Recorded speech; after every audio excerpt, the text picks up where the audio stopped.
These spotlight caches coming up in September might be some of the best I have ever seen, not just in terms of the new cards coming out, but also in terms of the old cards that are in those caches. Let's take a look at a week-by-week breakdown of each of the cards that you can expect to see in spotlight caches in September, according to Datamines. The first new spotlight cache card of the month is Silver Sable. This mercenary is a 1/1 with an honor feel ability that steals 2 power from the top card of your opponent's deck. This is a meaningfully powerful card for bounce strategies and strikes me as a more damaging card than you might expect. I expect that 2 power to feel actually legitimately bad on the vast majority of cards, the way 1 power simply would not.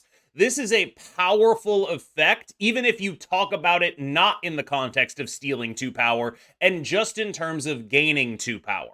As is, what this card effectively represents is a fusion of a card like Iceman or Korg with a card like Rocket Raccoon. It gains the power the way Rocket Raccoon would in a bounce deck, but also disrupts them the way Iceman or Korg would.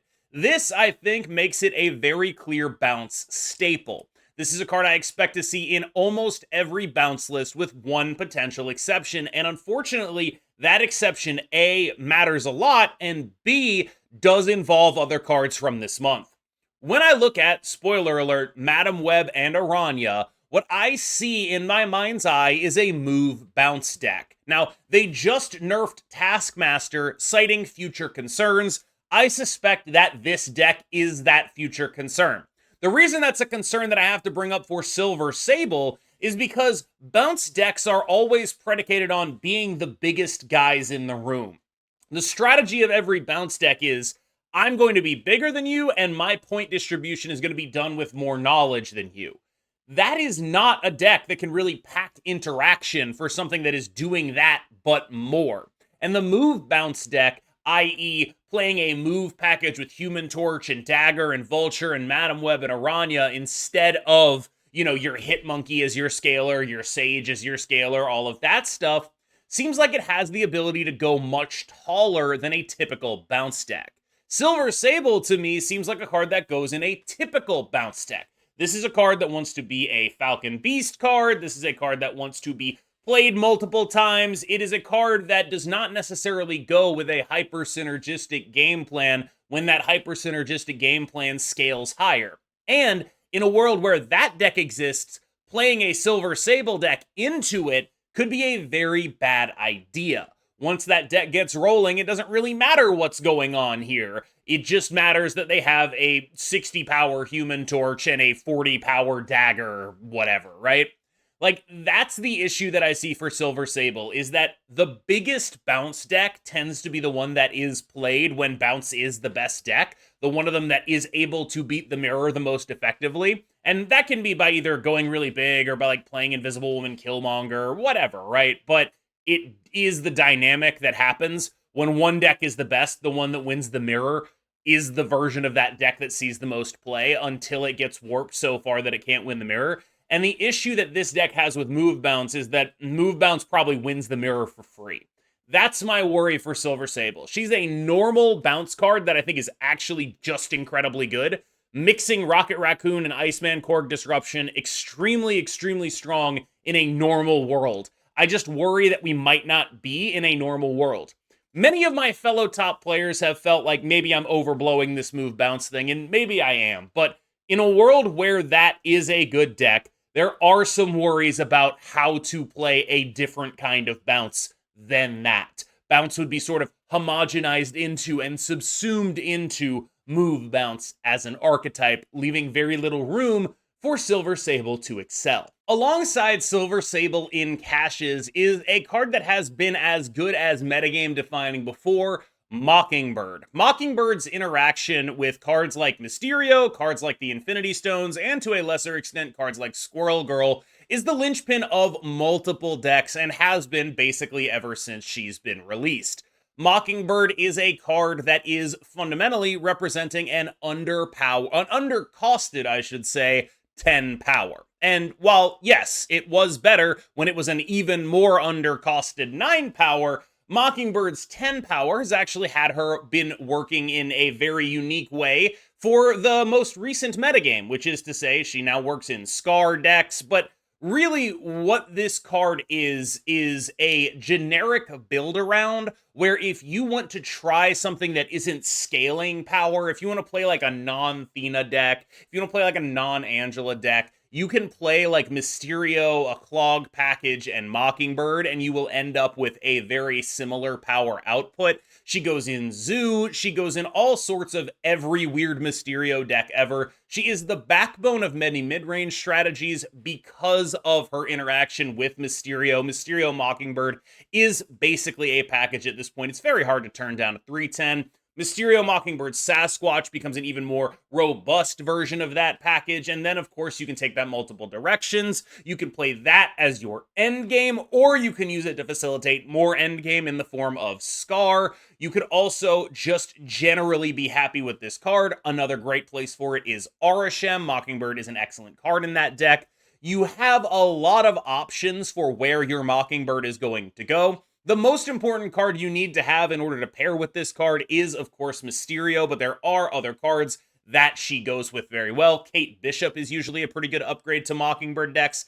The major thing that Mockingbird decks look to do is play maybe like Mysterio, the Hood, something to get rid of the Hood, Kate Bishop, and suddenly you're looking at a very reasonable amount of discounts on the Mysterio, from the Mysterio, from the Kate Bishop arrows, from the Demon from the Hood. And then suddenly this card is, if you draw all of them, it can end up being free, but it probably won't be. But you also end up in a situation where you are just always playing these cards that are already good and getting extra value in the form of the Mockingbird on top of them. So that's the main draw for Mockingbird, is that it sort of is a synergy-based piece that doesn't require you to really play bad cards to get the value out of that synergy. Mysterio is a 2/4. The Hood is very good, especially in concert with Viper and other things that can repeat it like Beast. And there are so many decks that want to play Kate Bishop already that it's basically impossible to look at playing her as an actual downside. So a lot of people oftentimes get confused when I talk about like synergy versus raw power. What the real holy grail is when you get something that is a synergy payoff effectively for free. You are getting a synergy payoff in decks like that, Mockingbird, basically for doing something you'd already want to do, playing cards like the Hood, Kate Bishop, and Mysterio. That's a really powerful thing to leverage, and I think getting stuff that is built like synergy payoffs without actually making sacrifices like playing bad cards in order to get it happen is one of the things great decks are made of. Mockingbird is emblematic of this. US Agent is a very powerful card, but his meta relevance depends a lot on the things other people are doing. When this card is good, he plays for basically 2/11. You get him in a lane with like a Wiccan and another big card. That's a 2/11. When he's bad, he's mostly playing for a 2/7. And when he's really bad, you're curving him out and you're just like, oh, I don't have any other cards to play. This card wants to be played late because his positioning is very important. You don't play Goose. And this card fundamentally, a lot of the time, ends up being Goose if you have to curve him out. So, while that is an okay fail state, it's not why you put this guy in your deck. You put this guy in your deck to swing a lane with an amount of energy your opponent thinks is impossible. The way this card tends to work is like you have this card plus some other stuff, and your opponent is like, okay, well, if they win the lane that this guy solos, they're going to have to invest so much in it that I can win the other two lanes. And US Agent just sort of makes that not true by virtue of being a 2/11 in a lot of really strong lanes. And that kind of thing, where you get to go like US Agent, 1-drop Sage. Very, very powerful. When you are able to pull this guy off, he is an absolute monster. The numbers on this card are genuinely ridiculous. This is a good card to have in your collection, but I will say I do feel as though he's a little bit metagame dependent because he sort of is only good when this is happening, and because his points are text. The way I think about US Agent is he's better the more 6-drops there are in the metagame. Well, the more 4 to 6 drops, but really I do think he scales off of 6 drops, especially Dr. Doom, because 6 drops are the cards that people are really expecting to win lanes. But He's also worse the more of those 6-drops are Elith, because, yeah.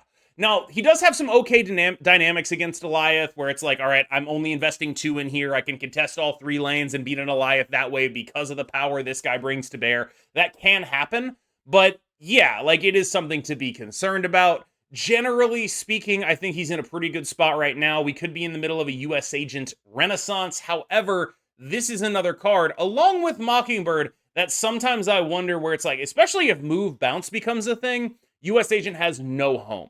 Against, like, any bounce deck, this is not a card. Maybe you run it in that deck. I'm not entirely sure. It's a real issue how metagame dependent this guy can be. That does negatively impact how you should think about him. The next week of caches starts with Madam Web, who is very scary to me. This is the kind of card that I think could push Red Guardian back into the metagame, honestly. Madam Web is a very, very powerful card. When you look at how move cards fundamentally are designed, they are designed that you have to invest both a card and energy in getting that payoff. In other words, a card like Human Torch has the effect that it has because when it was designed, you had to, in order to trigger it one time, play a full card and spend a full card's worth of energy. This is the same for a card like Vulture. This is the same for a card like Dagger. They are built such that in order, like, they are conceived in a world where this equation is true. Madam Web makes this equation not true. You can simply get moves for free.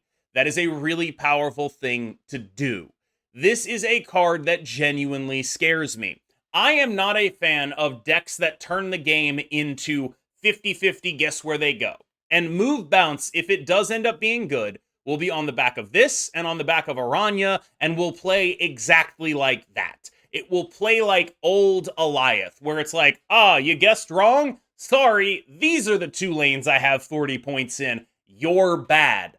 Oh, you didn't actually play the tech you needed to play here? You're bad. I threw priority. I guess you gotta start packing Invisible Woman. Sorry, buddy. Oh, you Elith the wrong lane? Guess you're gonna lose. That's my worry for move bounce. And I think a lot of that is this card. People look at this card and they're like, I don't really get it. It's a 2-1. They nerfed it. It's not that good. If you play Human Torch into this, you win the game, basically. If you play Human Torch into this in any deck that does anything, you're gonna win the game. Because you end up in these situations where not only is this card providing you free additional move triggers, it is also setting you up for your bounces to matter more. You are putting yourself in a situation where not only are you getting all this free stuff, not only are you able to provide a great service to cards like Dagger and Vulture and Human Torch, it also deals with your counters, like clogged cards. It also makes it easier for you to beast the things you want to beast by putting them in the lane that you want them to be in.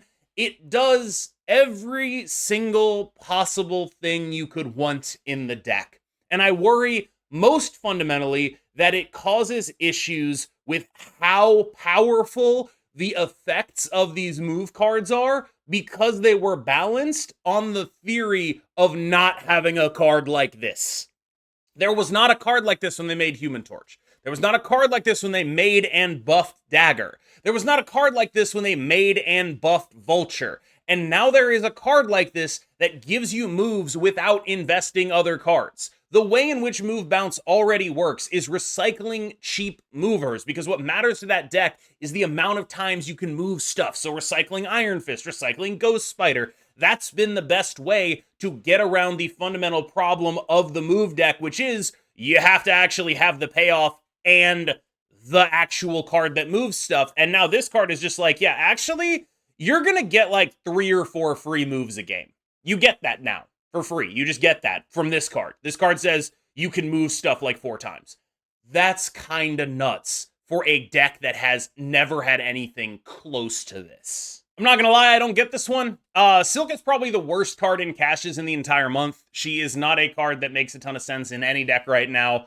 And I think most importantly, it's very funny to me that this card is in the Madam Web cache, because I don't think she goes with Madam Web at all. This is a totally different kind of move deck that exists for Silk. and it is just not at all the kind of move deck Madam Web wants to be in. Silk was played in like move decks that used her and Craven and Angela and Thena later as like you use it to like sort of scale up, play good cards early, just generally have move mid-range is sort of how we describe it. The decks were more based on dodging Shang-Chi and leveraging your own Shang-Chi in an older style of Marvel Snap where that like legitimately was the best way to be doing the thing that we're talking about. It was a classic good cards mid-range list, a very fair and balanced and straightforward deck in the game. Madam Web is not a fair card. Whether or not she ends up being a good card, I think that's up for debate, but what is not up for debate is whether or not she is fair. If she is really strong, she is so unfair. And if she is not really strong, she's still kind of unfair. Like, this is not a card that you're doing like Jeff stuff with. Silk kind of is. Silk is a fair mid-range card that typically goes in fair mid-range decks. Madam Web, I don't really see making any sense in that kind of archetype. And if she's good, I kind of see her totally invalidating it. But maybe I'm off base and people are going to be playing Cravens to counter the move decks and then like Elith thing and, Invisible and Killmongering or whatever. I don't know. Maybe I'm wrong. I don't really think I am, but I could be, right? It could get that inbred. And what I don't think I'm wrong about, though, is that Silk and Madam Web probably don't go in the same deck. And I don't know why they're in here other than like lore. That's the only explanation I can come up with. Elith is probably the best 6-drop in the game right now, the finisher of choice for Wiccan decks at the time of making this video, one of the most powerful cards in Arana decks. If you are doing something that cheats energy, you are probably playing Elith. Even in Sandman decks, I don't think it's like necessarily recommended, but it's very hard to go wrong with it because it's a 6/10. This card used to be a 6/8, and frankly, I don't think it needed the buff that it ended up getting. It is a dominant, powerful 6-drop. There is nothing really else I can say about it. This is an excellent finisher for any deck that is meaningfully going to be ahead going into the final turn of the game. One thing that is happening right now as I make this video is people are sort of building against it by playing these like Scar decks, these Mockingbird Sasquatch decks, which attempt to counter Elith by just saying, look, I do not care about the text on me. You can get rid of it. What I care about is the discount that I get. And I think that that's a reasonable way to approach this current metagame as well. Whether it will be a reasonable way to approach it in the future is another question entirely, given move bounce. Here's the other thing, though. Move bounce's main strategy is throw prio, play a bunch of big guys. Elith is very good into that. The issue is, if they have something that is already scaled up to the point that it's bigger than Elith, that ends up being a lot worse. I think a lot of people are going to look at move bounce and be like, oh, I know how to beat this Elith. And it's going to remind you a lot of how when Arana came out, they were like, oh, I know how to beat this Darkhawk. But Arana very quickly figured out that it's like, okay, if I just run some tech here, what'll happen is I'll have priority. They'll play the Darkhawk on 5. I'll blow up the Darkhawk. And then they have no Mystique angles there. I feel like that kind of thing is good for like a few days until people figure out the proper play lines to play around it in the deck that is strong, in this case, move bounce. I do not think Elith is going to be a huge limiter on it. I think if I'm looking for something that really beats up move bounce, if I'm like living in that hypothetical world, I'm looking at Invisible and Killmonger, I'm looking at Ghost Sarah, I'm looking at just like things that are like, I literally cannot lose the game. I'm going to blow up stuff. I have Ghost, I have Killmonger, I have Shadow King, I have everything, right? It's over, right? That's the kind of thing that I would be looking at rather than Elith in this month. I do think that Elith could be a meaningful gate on it, but if I had to bet, I would bet on something else. Hopefully I'm wrong about the overwhelming power of move bounce. I did notice that they nerfed Taskmaster, they nerfed Beast. They seem to be at least consciously aware that this deck could be good, and so they are, it seems, aware of it and maybe taking steps to deal with it preemptively. Personally, I think that's good, because if this deck released with, 2/3 Madam Web, 5-cost Taskmaster, 2-cost Beast, I think it would be just ridiculous, personally. Arana is a 1/1 that gives an activate ability that adds 2 power to the next card you play and moves it to the right. Now, this is going to be part of any move deck's nut draw, because obviously this card in Human Torch is completely ridiculous. Starting off with an 8-power Human Torch very early means that you are very easily able to scale it up to 16, to 32, to 64 without really putting a ton of effort in, thanks to things like Madam Web. Interesting note here. As far as I am aware, if you bounce an activate card, you will not be able to reactivate. This is a one-time fire. You are only going to be able to do this one time, so hitting the right target is important. It also does mean that this card, although many people will compare it to One Drop Forge, is, I think, meaningfully worse than One Drop Forge. One Drop Forge you can play whenever. It's turn 6, you drew One Drop Forge, that's a 1/3. You're happy with that. It's turn 1, you drew One Drop Forge, that's a 1/3. You get to bounce it, and you're happy with that. This is a card that has much more specific use cases. You draw it on turn 6, it's a 1/1. You can't activate stuff on the turn that you play the card. It's not very good when you draw it late. You need to actually be drawing it and putting it on the board early. That does matter. You need to not have a right lane that is fully clogged up. That does matter. There's a lot of clog in the metagame right now. You need to have a real target for it that actually makes sense. That also does matter. There are more restrictions on this card than there are on One Drop Forge, but I do expect to at least see it in some of the places where One Drop Forge was good. I think one that I want to specifically shout out is, of course, Destroy. Now, Destroy currently has a spot that is occupied by Hulkbuster that I strongly suspect Arana is going to be better in. I cannot be positive, but I feel as though it has a fairly similar dynamic to Hulkbuster, while also, being one cost, being a body on the board, so when it dies to your Killmonger or your Carnage or whatever, you get an extra proc on Death, you get an extra proc on Killmonger, you get an extra point on Venom. All that stuff does matter in the aggregate. And 2, being one cost makes it cheaper. You don't necessarily have to put yourself in situations where you are going to be, I play my Deadpool, I play my Killmonger, or I play my Deadpool, I play my Hulkbuster, I get it Shadow King'd, I cry myself a little to sleep a little bit. And 3, one of the ways that people play around Destroy when it's good is by playing Armor and Cosmo. This card can move stuff out of that lane if you predict it. And I'm not saying that's necessarily always going to be happening or relevant. It's been a while since Destroy was good, and Armor and Cosmo mattered, and all that stuff. I get it. But it's not nothing. And so, outside of just being an absolutely bonkers move card, I think this card actually has homes elsewhere in a way that might make it more appealing than Madam Web, who is like the busted enabler of a one specific archetype. This is a card that at least I think has 2 homes and is, of course, very good in that archetype as well. So I think between Madam Web and Arana, I'm a little scared of move. At the very least, I think these are going to be cards that people buy and try to make work and experiment with and find things with.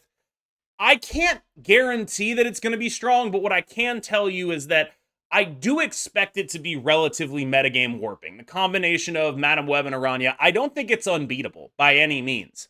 I just think that in order to beat it, certain things will have to happen in the metagame, whether they be an increased focus on Clog, if that works, or an increased focus on disruption in other ways, an increased focus on Invisible Woman Killmonger, an increased focus on Elith. Whatever that may be, even Sandman, right? Sandman could do it as long as people aren't smart enough at playing around it.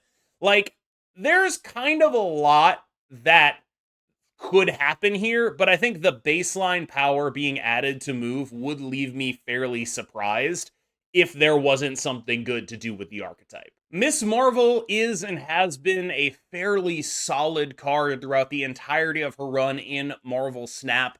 She goes in and out of the metagame depending on how good early scalers are and how much energy is being cheated. When she's at her best, metagames are extremely fair, right? And so when people are cheating a bunch of energy with Wiccan, or playing a bunch of 3/5 Lokis, remember that card? Jeez. Or playing a bunch of Arishem, or doing a bunch of unfair stuff with potentially move bounce. When people are cheating a bunch, she is not as good because she is an eminently fair stat stick. That's all she really is. She is best in fair metagames or in decks like Sandman that can force things to be fair, but Ultron has sort of made her a little bit irrelevant in Sandman, so she ends up being just kind of an awkward card without a ton of homes right now. She's not unplayable by any means, but she's definitely the kind of card that is good when the metagame is excessively fair.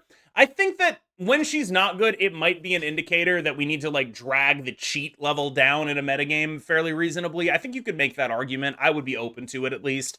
I'm not going to make that argument because I haven't really put a lot of thought into it, but I think it's a reasonable one to make. Miss Marvel, fair and good, but does not cheat. So in metagames where cheating is encouraged, where there's a lot of things that are doing a lot of things that are really unfair, and when you aren't really able to restrict them in meaningful ways, she does not end up being that good. But at baseline, she is one of the best fair cards in the game. Sage is just a great card in the archetype she gets played in. They tend to be sort of bounce-focused decks, which are able to either recycle her with Beast or what have you. But basically, this card ends up being a sort of alt Hitmonkey or better Hitmonkey a lot of the time in bounce decks. She makes bounce splashable, where you would be unable normally to be playing like a Hitmonkey and a Mysterio in other decks. You can just play a Sage and a Beast and things like that. And that's a big part of the reason, the other part, of course, being the Clog package also being splashable,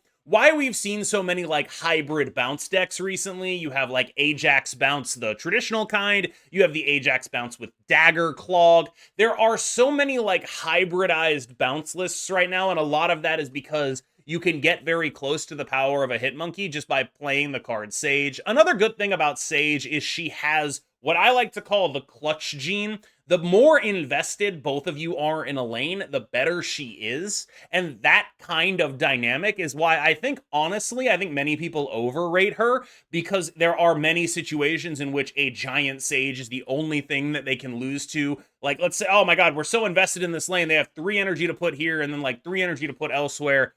That kind of dynamic we talked about with US Agent. Sage is a card that has that dynamic as well. And so having that clutch gene, being a closer, is what she's really good at. She's best at high leverage locations. And I think it is worth mentioning that that partners with US Agent very well. These are cards that are excellent at locations both of you are investing heavily in. That is a great way to win Marvel Snap, is winning those locations for not as much energy expenditure as your opponent. Sage is a great card. A very, very powerful, very, very strong, traditionally great card that goes in a lot of stuff. Will that be true at the time she's released? I think it's hard for me to talk about this stuff because so much of what is happening in the game could change with Madam Web and Arana, but that is how I want you to think about Sage. Scarlet Spider, Ben Riley swings into Snap with an Activate ability. He is a 4/5 with an Activate ability that places a clone of him at a different location. Now, there is something to think about here, and that is that, as far as I am aware, based on data mines, the clone does not have the Scarlet Spider Activate, so you can't just infinitely chain Scarlet Spider Activates. You can't go like Zabu into Scarlet Spider, into Activate, Activate, Activate, Activate, everything like that. You get one shot at the clone. Now, cards that go with this card. Nomura, pretty interesting. Shuri, pretty interesting. There's stuff that works here, for sure. I do think that, generally speaking, this card is going to be the kind of card you don't invest heavily in, and you just run as a 4/10 that puts stuff in multiple locations. That's already baseline powerful. I can see Scarlet Spider Nomura being like a good cards slot in. Like, this is just the kind of thing where it's like, look, I've got Scarlet Spider Nomura, I might as well play it, sure, whatever. The issue, of course, is that it's kind of hard to make that work with what other things good cards decks are doing. And when you look at it as a comparison to like the Wong stuff, I think it could be a meaningful buff to the Wong deck, but that deck's also getting, you know, maybe Symbiote Spider-Man is good in that deck. There's tons of things to think about when it comes to how this card actually makes sense and what this card is going to be doing. But I think at baseline, we can expect it to just be pretty good.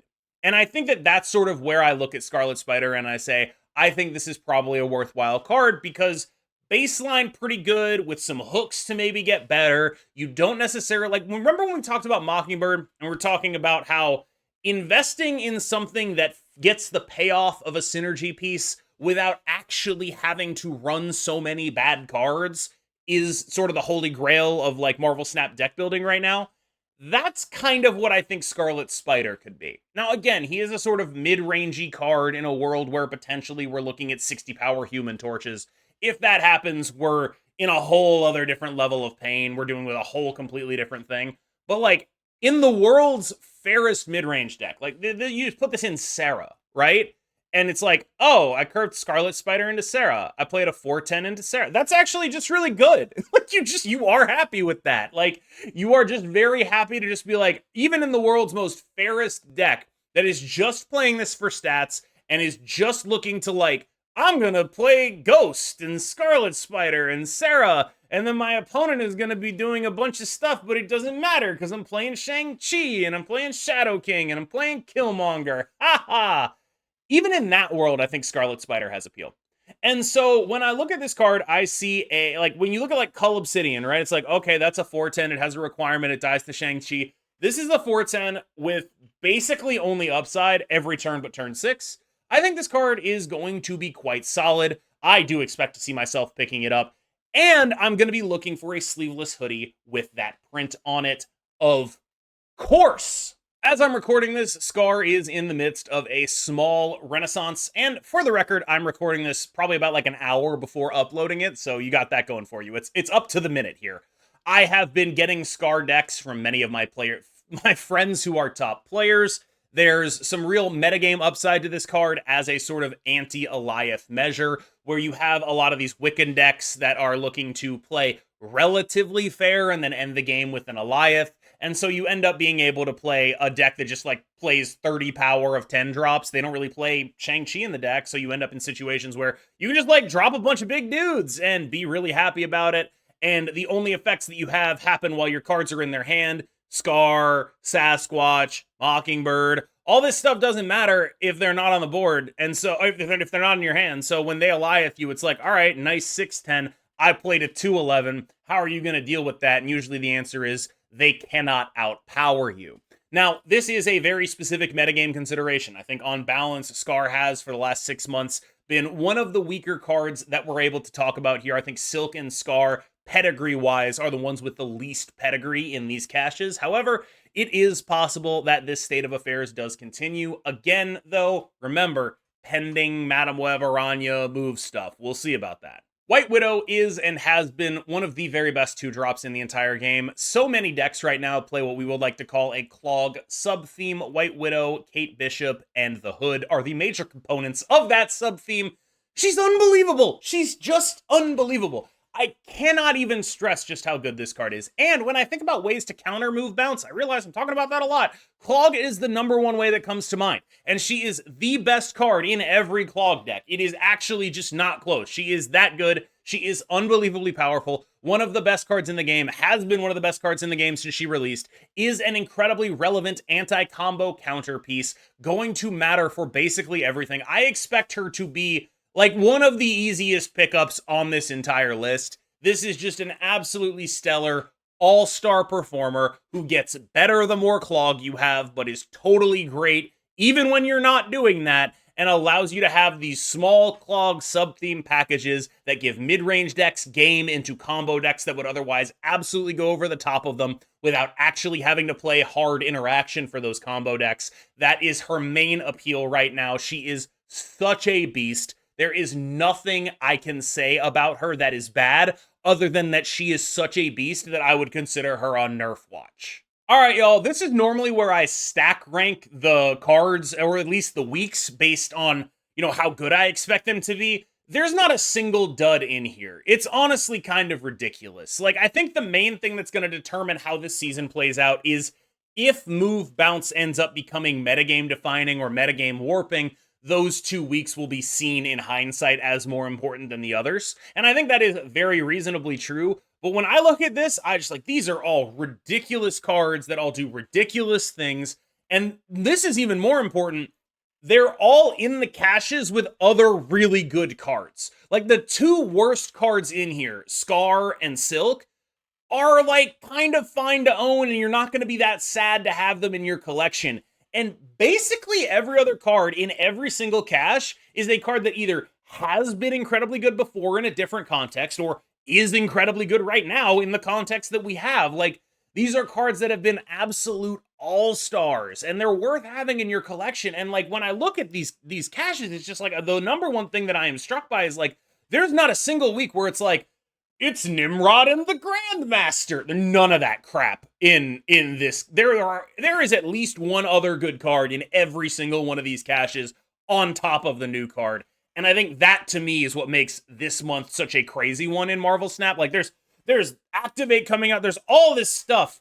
But man, are these caches good. All right, y'all. Thank you so much for making it through this video. I have been KM Best. Hopefully you just got the KM boost. I hope I didn't mention move bounce too much. You have a good one. I will see you in the next one. You have been phenomenal.